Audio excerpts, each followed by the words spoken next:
to close things off, a very simple example of how we can keep reusing the same setup we've built for multiple instances in the same scene. So we've sent our animation to the animator. He's done an amazing job of cleaning it up and make it look even more cool with the trip. So we see here we get this very nice trip that is built on top of the ragdoll. So he's like leveraging the ragdoll simulation and then animating on top, which is very cool. And then also animating this Getup stance here. And once this is done, so basically this is the final clip that we're gonna render. The ears, as we see, with just the animator added this external bit of animation at the end here. So if we just show this bit so after the ragdoll, this has all been done. We had this before, so we've simmed all of this and added secondary motion. But then he decided to add the Getup as well, which is we didn't have before. So this wasn't like caught in our original setup. So he sent the animation back our way in order to apply some secondary motion on the ears during the Getup.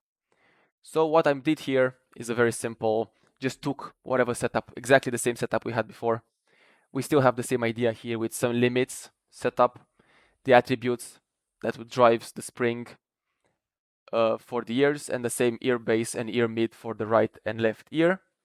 So setup is exactly the same. The values changed a little bit because it's a different animation segment, and we're starting off from a different position, and basically we can afford to isolate just this one and apply it just on this one. If we were to apply the same setup across the whole range and not have like specific parameter values for each individual section, we could do that, but of course you might end up having to compromise a little bit of quality in order to get a believable motion across the whole timeline.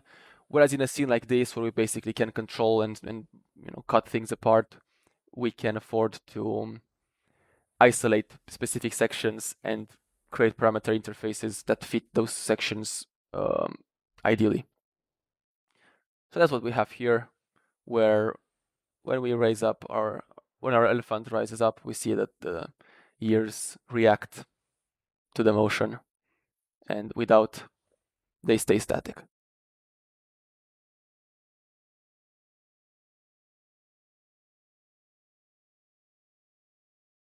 So this has been the technical animation segment, and before closing off this whole segment, I want to once again drive home a few points. Mainly that with KineFX, we have the possibility of just creating these nice procedural setup networks that apply things like secondary motion or even like ragdoll simulations on our models or skeletons. And we can very easily and iteratively work with them as we're getting resources from external departments like rigging, the animation. We can just swap them in our own scenes, and then the setups we've configured up to that point would still work exactly the same way, and we can keep building on top of our setups as we get more updates from the animation department, for example, to make it better and better until we get to that final shot that we're happy with and we can send to the render team. That being said, thank you for watching.